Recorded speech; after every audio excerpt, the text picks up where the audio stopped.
You know, it's times like this when when you wish you had everything figured out. I should have named my kid Camden. No, I'm kidding. I love Preston. He's my little Mr. Log is what I call him. He sleeps like a log. So anyway, thanks Camden. I appreciate it. Rock and roll all night long.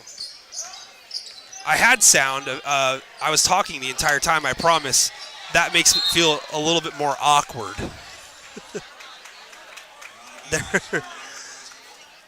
So the picture worked out, right? Picture is a lot better. No sound, and I'm sitting here saying, hey, go ahead and throw in something in the comment section. Garwood gets her hands on the ball. It's deflected to Mejia.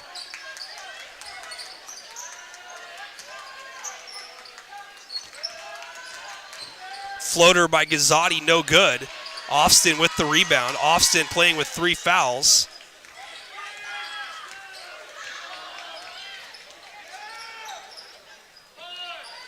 Garwood, no good. Gets her own rebound. Foul on the floor. It's going to be RA Long basketball.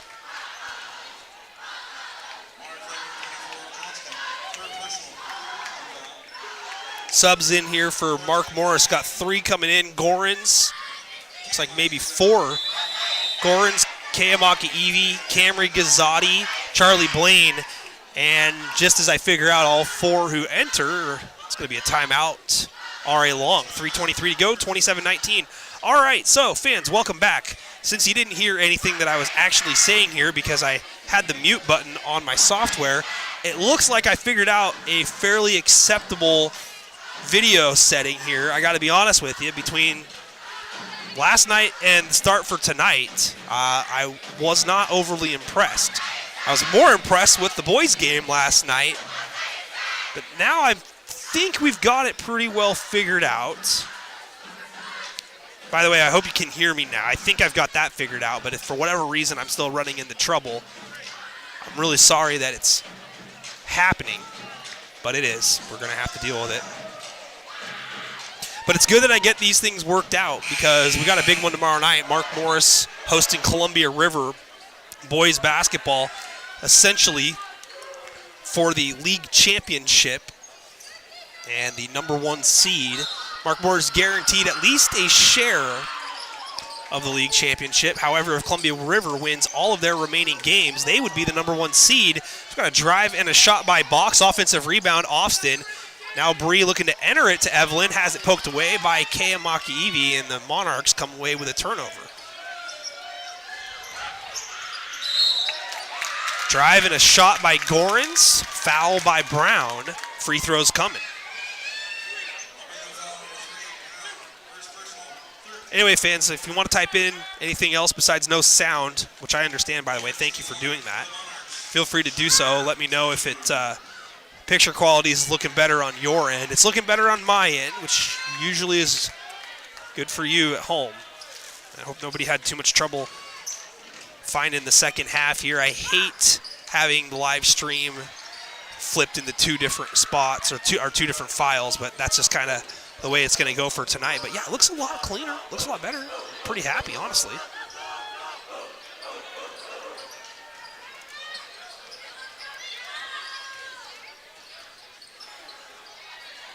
Garwood dead with the ball, looking for some help, gets it. Magana cut off, double dribbles called. Gazzotti, Camry coming over. Got 2 Gazzottis on the court, you got 2 Maka Evies on the court.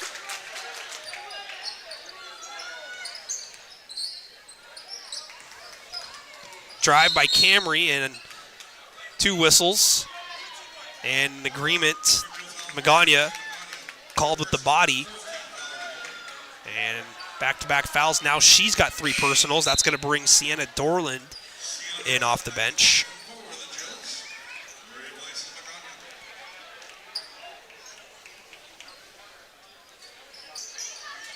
Blaine gets the inbound, goes right down to Maka Evie.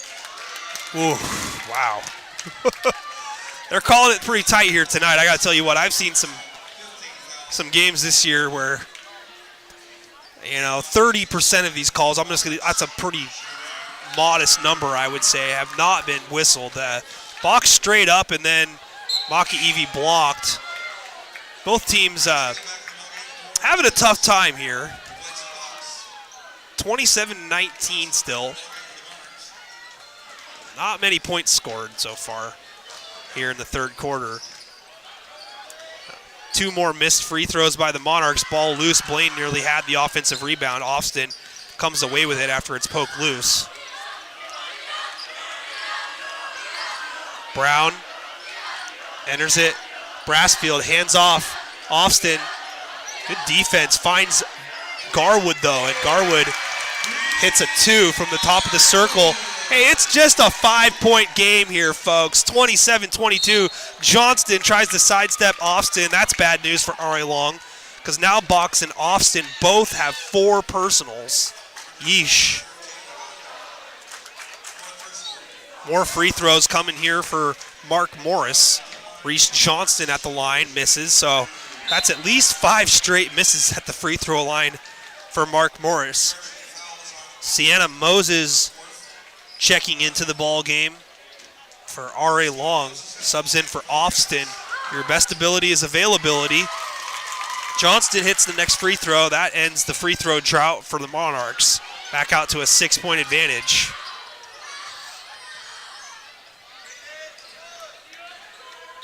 Whistle. And Gorin's called for the foul. Again, they're calling it tight here in this one. After last night's game, probably not the worst idea, but, the girls are pretty well behaved, to be honest with you, for the most part.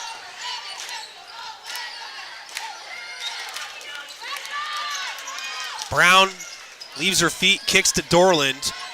Not a lot of movement here by the Lumberjills. A lot of dribbling. Reese Johnston reaches in, steals it away from Dorland. Dribbles behind her back, drives, sidesteps, throws it up, and it's just off. It's going to be a shooting foul here. Johnston back to the line. It's going to go on Brassfield. That'll be her second. Brassfield, again, looking to the officials saying, what'd I do? Johnston's first free throw is good.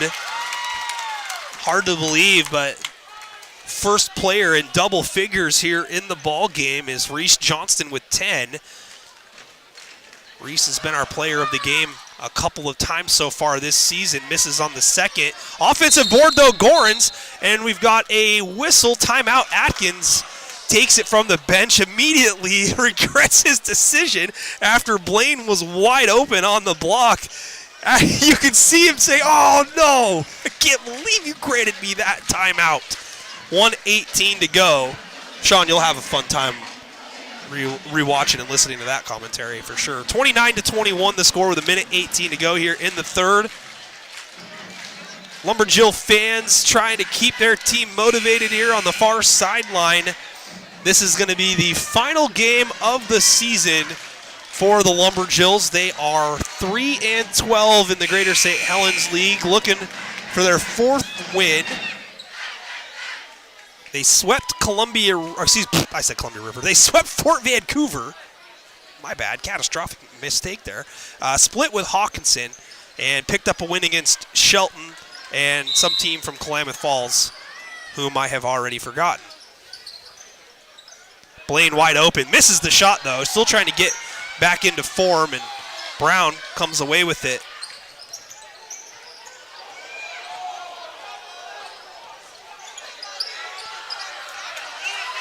Jills managed to get it across. That was awfully close to a 10-second call. I'd probably lean in the direction that the Jills got away with one. Ball kicked out of bounds. I think that's going to be a reset of the shot clock, and it will, because that came with 9 seconds on the shot clock. So a good break there for R.A. Long. 54 seconds, only down 8. Still a lot of time left. Inbound dangerous, and that's why. Ball poked loose and stolen. Can't be giving away opportunities here if you're R.A. Long. Under the basket, shot, gets the roll. Cadence Gorins with the bucket.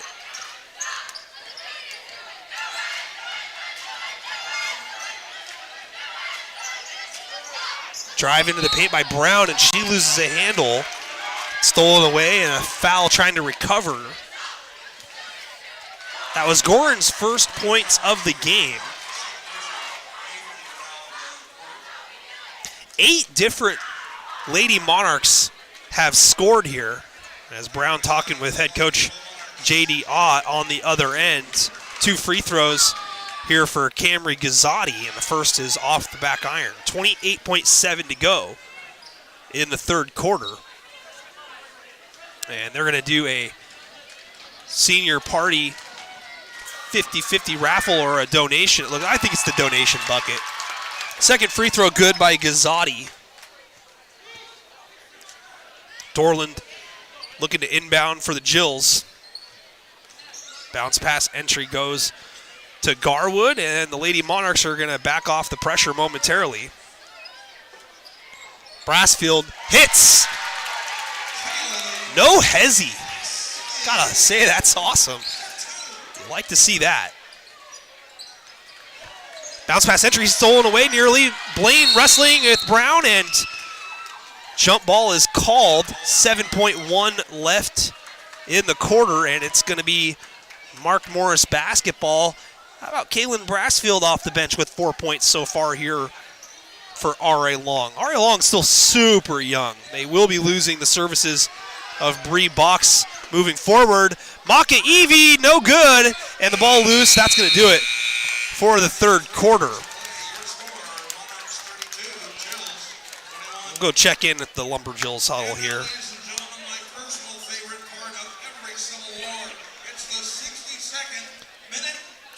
62nd minute to win it.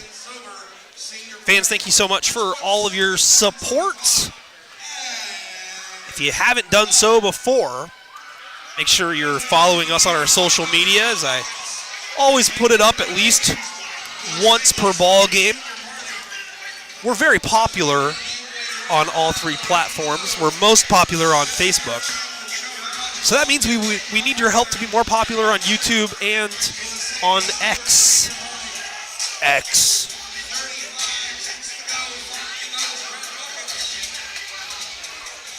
This is where you'll find all of our game links. It's also an easy place for you to tag those that want to watch from near and far. One of my favorite things over the last few years has been those who watch from outside the country. Of course, outside the state is awesome as well, but I've seen people from Italy, yeah, lots of places. I just named one, but the family from Italy, their son was a foreign exchange student at Ridgefield who was the kicker, and during the playoff game, they're like saying in the comment section that they watched every game of their son playing football in the United States from Milan, Italy, and that was just like the coolest thing to me, as we've got a turnover by R.A. Long on the first possession of the fourth quarter, just 16 seconds in. That does not bode well. 32-23 the score heading into the final 8 minutes of action. Again, if you weren't with us earlier or if you forgot, Mark Morris currently the number 4 seed in the district tournament, as Kiki floats, misses the shot long, but Camry is there for the rebound. Another opportunity here for the Monarchs. One thing that's a big difference here, and a little bit of something there maybe, but no, it's a turnover. Ball don't lie. And now the ball poked out of bounds. R.A. Long will retain possession. But back to what I was saying. Mark Morris can improve their position if they win this one, and if Hudson's Bay loses to Fort Vancouver. Likelihood of that happening is not quite 0, but close to it.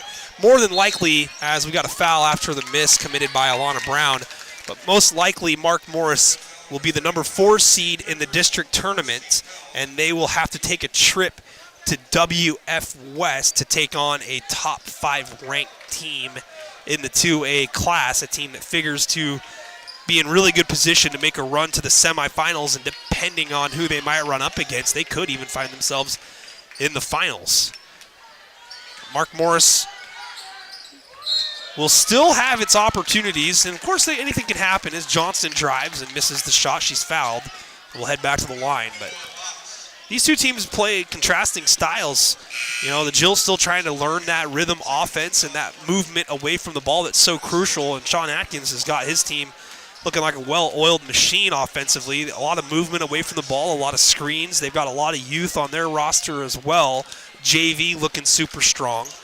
You know, I think that Mark Morris is, you know, in one of the better places that they've been in recent memory as Johnston hits the first. She's got 11 now.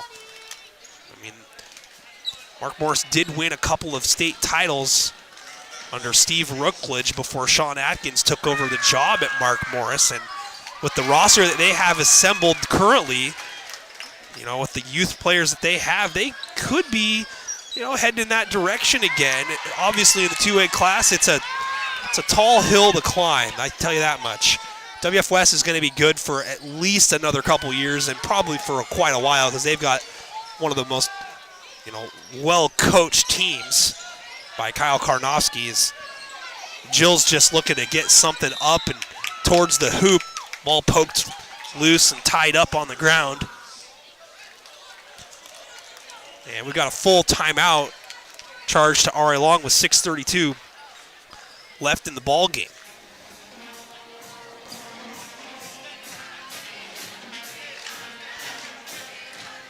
The Greater St. Helens League's been pretty tough so far this season on the girls' side. Columbia River is going to be the league champions. And Ridgefield will be the number 2. Most likely, Bay will be the 3. Mark Morris will be the 4. And again, most likely, Woodland will be the 5, taking on the 4 seed from the EVCO in a pigtail matchup coming up next week. But more basketball to come for Mark Morris and the offseason ahead for RA Long.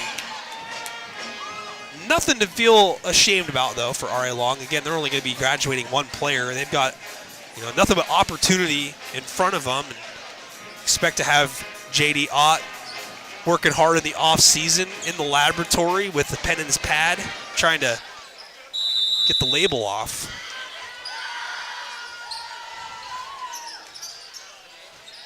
Brown receives the inbound, forces up a shot, no good, but it's a look towards the basket. Got to take that every time. Ball tapped loose, out of bounds. It's going to stay with RA Long as Brassfield and Gazzotti were working for it.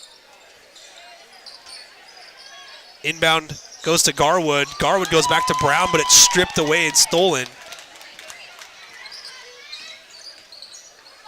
Crossover dribble, kick outside by Johnston to Gazzotti, and Camry misses that one. Austin back into the game, secures the rebound for RA Long.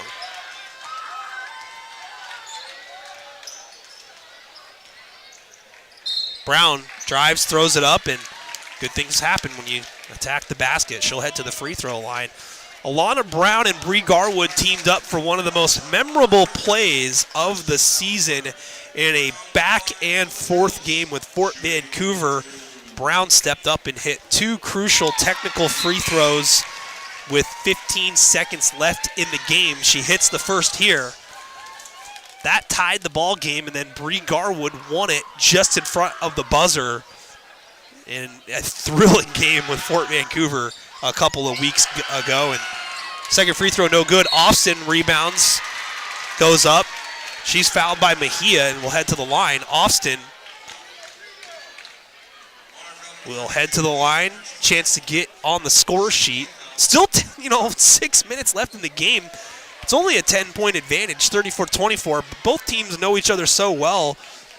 Jills have improved a lot on the defensive end so far this season. They gave Columbia River a good game this year as Austin misses a pair.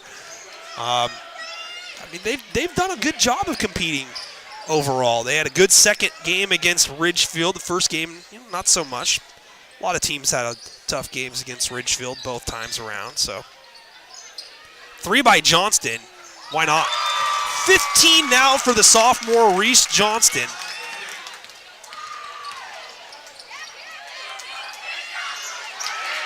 Maka Evie has just been all over the basketball. Generates a steal, and she's fouled immediately. Garwood called for the foul.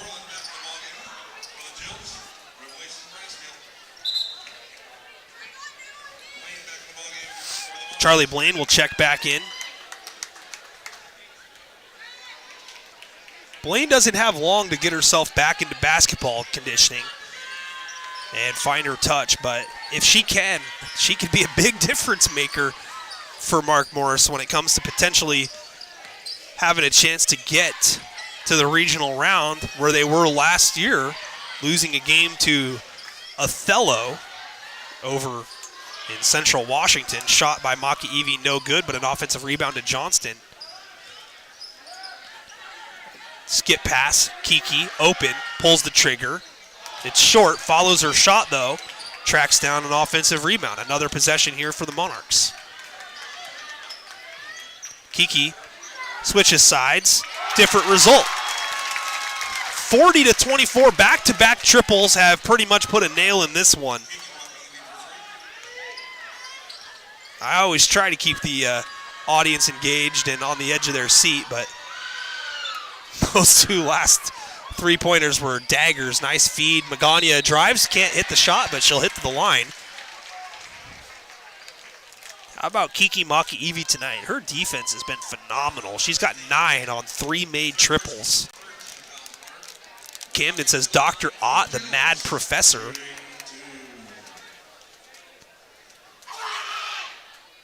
Magana no good on the first. Student section for Mark Morris still in form. Magana misses a pair. Johnston with the rebound.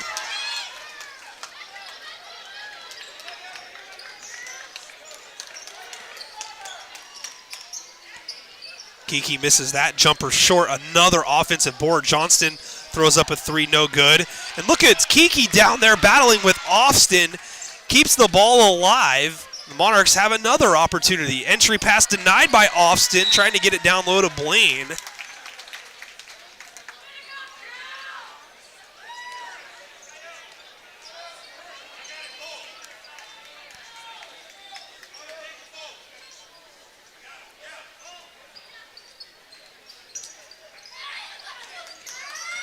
Maki Evie gets around Brown, throws it up and in double figures now with 11. Big league move there by the freshman, Kiki.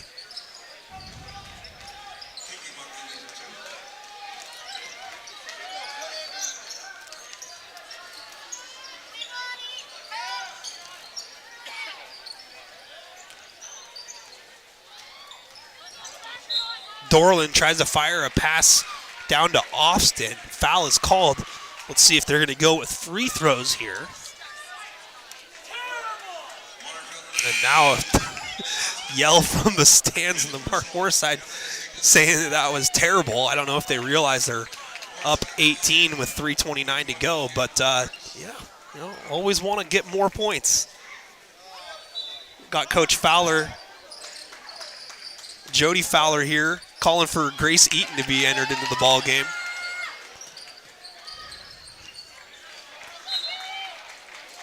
Ball poked loose out of bounds. It'll be Lumberjill basketball. 3:21 left in this one. This is about the timestamp it got really exciting in the boys' game, but it was the third quarter. When I mean exciting, I just mean a lot of high-intensity plays were happening. Dorland off the dribble, bumped, foul called. The officials are consistent, though. I mean, they've been calling it tight all game, and with 3:10 left here in the ball game, they're not going to get off that. And got a timeout, Mark Morris. We'll go travel that way. We haven't been there in a while. All right, ladies and gentlemen, this is what all you can do when we come together. $205 were raised in the 62nd minute to win it. $205 towards the safe and So the 1 minute to win it generated 205 doll hairs for the joint senior party. You love to see it or hear it, either way. Final score in 2B basketball, if you've been paying attention like I have, boys edition, Columbia Burbank and Lake Roosevelt, 2 undefeated teams getting together, both fan bases equally bitching about where they're ranked. Columbia Burbank puts an end to that, 66-54. So Roosevelt, Lake that is, suffering their first defeat. I've had Burbank ranked number 1 pretty much all season long, I think all season long. So if anyone damn near questions what I know, then, well, you're probably wrong, because I know. First free throw, no good by Dorland.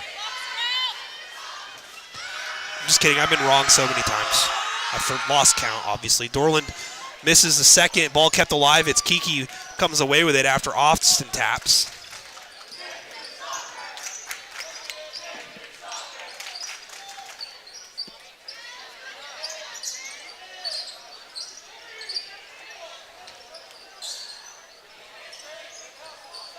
Kiki left alone. Why? Another triple. Fans vote for player of the game. Just seeing Maki Evie nail another one just made me want to request that you guys tell me if I'm right or wrong here. But she's looking like the player of the game here tonight, honestly.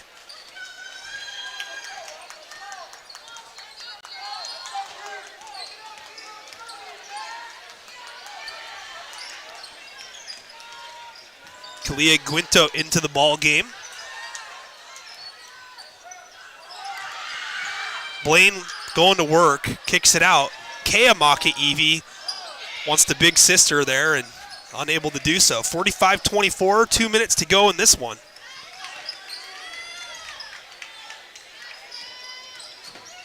Brown open for 3. That one's no good. Long rebound out of bounds. And it's off of Garwood last.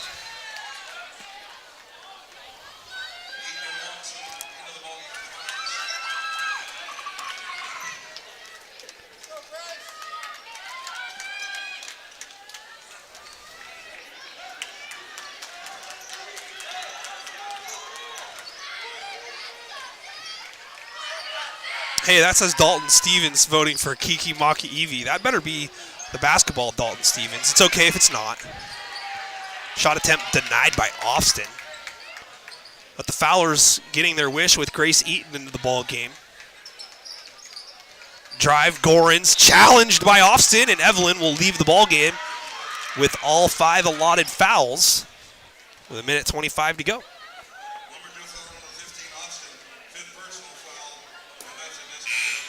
I love how it says Kiki Maki Evie for sure. Like there's not even a question. Johnson has 15, by the way, so she's had a pretty good game. But I do think that Kiki is probably the choice. We got a full timeout. We'll stay here again with Mark Morris since we'll be shooting free throws on this end. And fans, I've gotten donations from several of you, and I do greatly appreciate you. You know who you are. If you want to join the donation brigade or do it again, mucho appreciated. Cannot do the live streams without you folks, because if you weren't watching, I probably wouldn't do it. But since you are, I'm going to ask for money.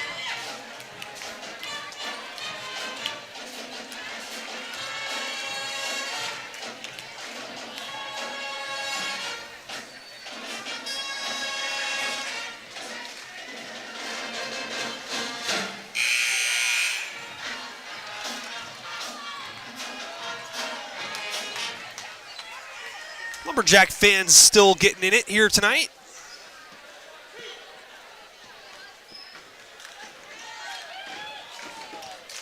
Dancing to some tequila. First free throw is good for Cadence Gorins, now 3 in the game.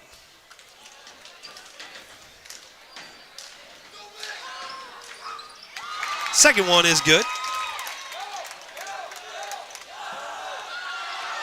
It's the freshman one. That's okay. I accept. Now the I believe chant with 1:25 to go. I will say that it was a lot better last night for the student section at Mark Morris because they brought that out in the first quarter, just a couple minutes in. But they were waiting until they were absolutely sure here tonight. Brown at the line misses the first. 1:25 left in the ball game, and it's a 23-point advantage. Mark Morris pulling away here in the second half after a slow start in the third quarter. The fourth quarter has been very, very productive. Kiki Maki-Evi leading the charge. Brown hitting the second free throw. Or missing it. I don't know. One of the two. I would be remiss if I wasn't telling you the truth that I was looking at the comment section. 3 ball up and no good. Ball is going to go out of bounds.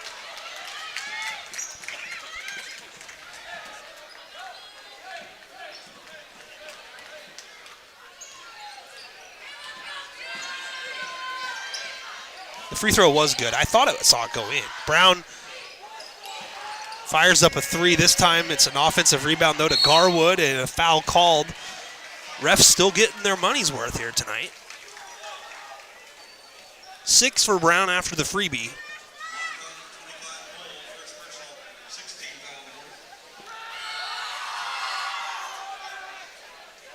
First free throw, no good.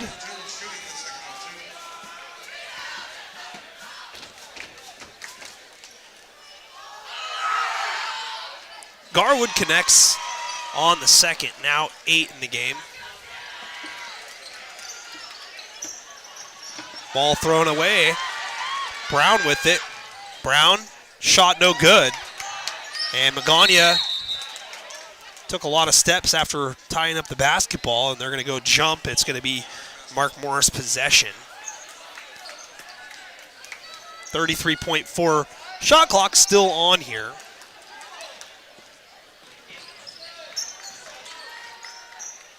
Well, fans, I'm relieved to say that it looks as if I got the right settings that I was looking for on the video picture. I do appreciate everybody's patience in sticking out that first half. Traveling called. 15 and a half to go.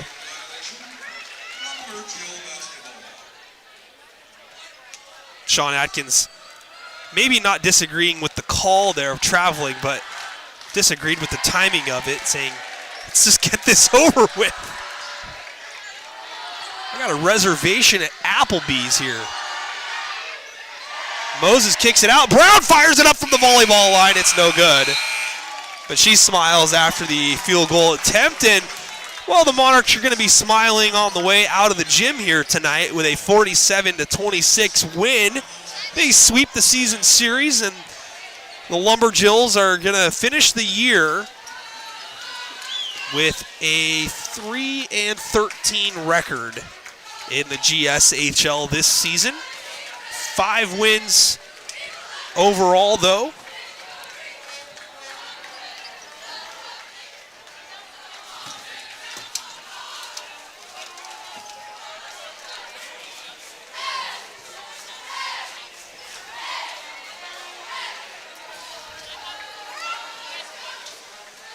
J.D. Ott and Sean Atkins sharing a moment together after the ball game.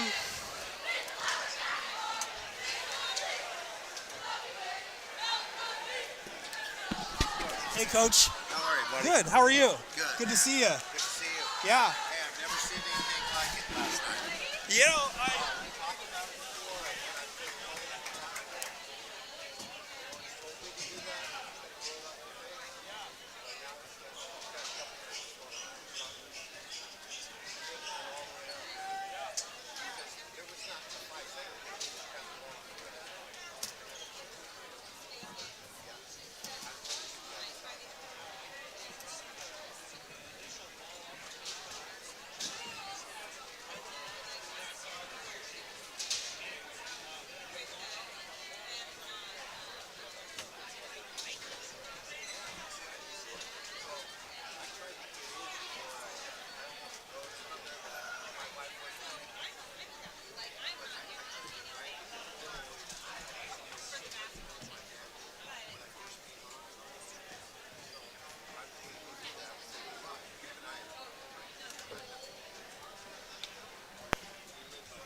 All right, folks. Sorry about that. Sorry, not sorry, but I am. But just visiting with former head coach Kyle Fowler. First time I've seen him three-dimensionally in quite a while. So just shared a couple of stories and such.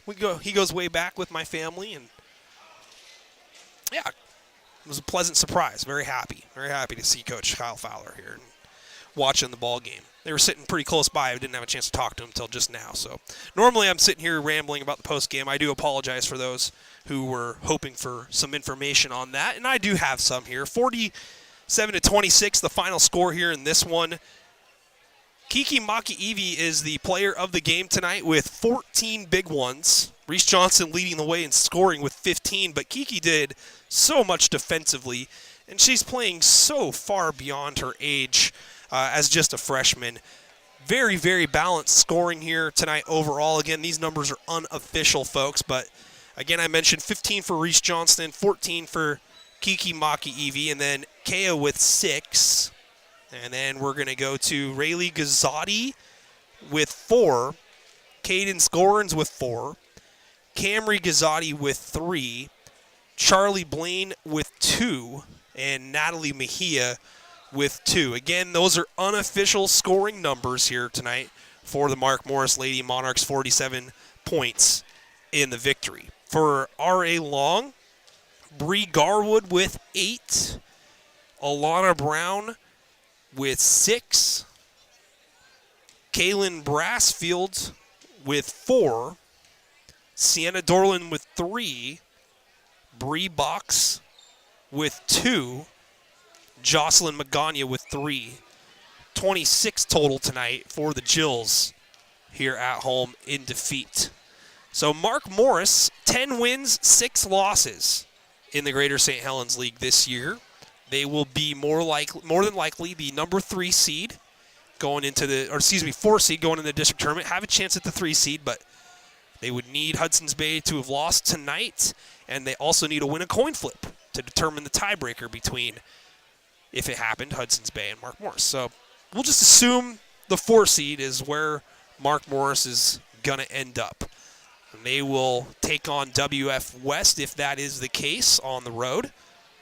So most likely that would be the matchup that y'all can expect coming up next week. And again, R.A. Long finishes the season here tonight. They go 3-13 in the Greater St. Helens League.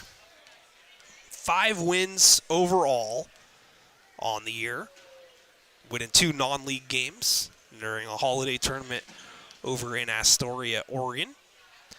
All in all, a good season for R.A. Long to build on. They played a lot closer games in the second half of the season, picked up some wins. They ended up sweeping Fort Vancouver. You know, obviously, if you sweep a team, that means you also win on the road.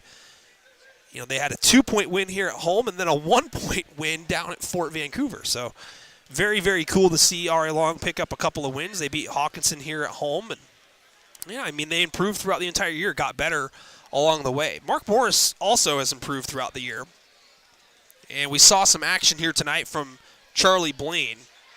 I mentioned throughout the broadcast, if you were with me, you probably already know what I'll say, but yeah, Blaine can be a big difference maker for Mark Morris down the stretch. You know, she has the size to, get a lot of rebounds, boxes out well.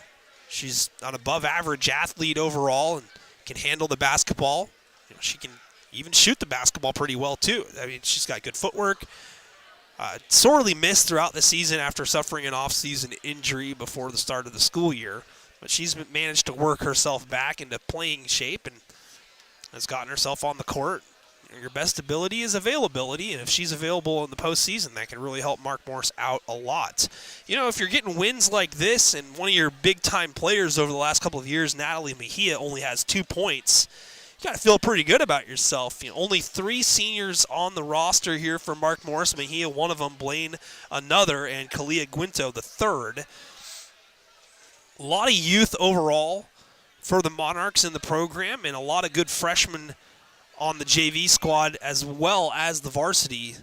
The future's looking bright. Season's not over for Mark Morris. They still have an opportunity in front of them to continue to play basketball. They will get at least 2 more games And it's double elimination for Mark Morris. If they win the first, obviously, they advance to the semifinals. If they lose that, then they have an opportunity to come out of the losers bracket and still have a chance to get one of the 4 spots that District 4 can provide teams to go to the regional round of 16. Again, that's where Mark Morris ended their year last season, in the round of 16 on the road against Othello. And Sean Atkins would love to get his team an opportunity to get back to that position and possibly pick up a win this year, but more so pick up some experience for his team so they can have a good opportunity to take the next step next year. But again, more time left in the 2023-24 basketball season for the Mark Morris Lady Monarchs. They pick up the win here tonight. They sweep the Civil War rivalry over R.A. Long, 47-26. Again, Kiki Maki-Evie, our player of the game, the 5'5 freshman, goes for 14 points and a ton of steals. Was really, really effective on both ends of the court. Defensively, offensively, that's obviously both ends of the court, but yeah, she did a lot for her team here tonight. Got her nose in there often and rebounded the basketball as well, assisted the basketball well. Just, yeah, did a lot of things with the basketball well. So congratulations to Kiki Maki-Evie, player of the game here tonight in the win for Mark Morris. Fans, we are not done yet this week. We have another one coming up tomorrow night. We'll be back over at Mark Morris. The Natty is the site, and it's going to be another really electric atmosphere, I have a feeling. Mark Morris needs to win this one to get the number 1 seed heading into the district tournament. They are guaranteed at least getting second place, which means they would host a game no matter what. But they would prefer, I would imagine, to be the number 1 overall seed, because if they dropped to the second seed, you could potentially be looking, a R.A. Long Mark Morris Civil War semifinal. That is if both teams were fortunate enough to win their first round matchups. But I'm sure Mark Morris really isn't thinking about that. More so that they just want a chance to take the path of least resistance to get themselves a chance to get back to regionals and get back to Yakima, where they played last year to get to the state championship game. And the seas can part for Mark Morris if they win out. There will be some teams that knock each other out of going to Yakima that are ranked in the top 5, believe it or not. Linden just suffering a loss by a 1 point last night to Mount Vernon. Linden has yet to lose to a 2A team. They've lost to a couple 3A teams, a 4A team, and then a 1A team. And, anything can happen, but Mark Morris in good position to at least be a top 5 seed if they go undefeated the rest of the way and get themselves to that regional round where the selection committee will more than likely have them somewhere in that top 5, my estimation. None of this is guaranteed. That's just what I think. So, all right, fans, again, thank you so much for tuning into tonight. Sorry the video had to be divided into 2 separate files, but I know the second half looked and played a lot cleaner than the first half, so I appreciate everybody sticking it out and coming back for that second half of action. Just make sure you peruse through the video library so you can have a chance to watch both the first half and the second half. The first half had plenty of good audio, not very good picture. The second half had plenty of good picture, but not all of the audio. So thanks to those who typed in that I didn't have my audio on. It means a lot to have you guys be a part of the comment section and provide me with all the feedback that you do. So thank you so much for being with us tonight. R.A. Long season ends. Mark Morris's will continue. How far they will go, we will find out next week, and we will have the schedule for our live stream playoffs coming up as well next week. Again, Saturday. Back at it. That's tomorrow night, 6 o'clock tip-off, Columbia River at Mark Morris boys basketball.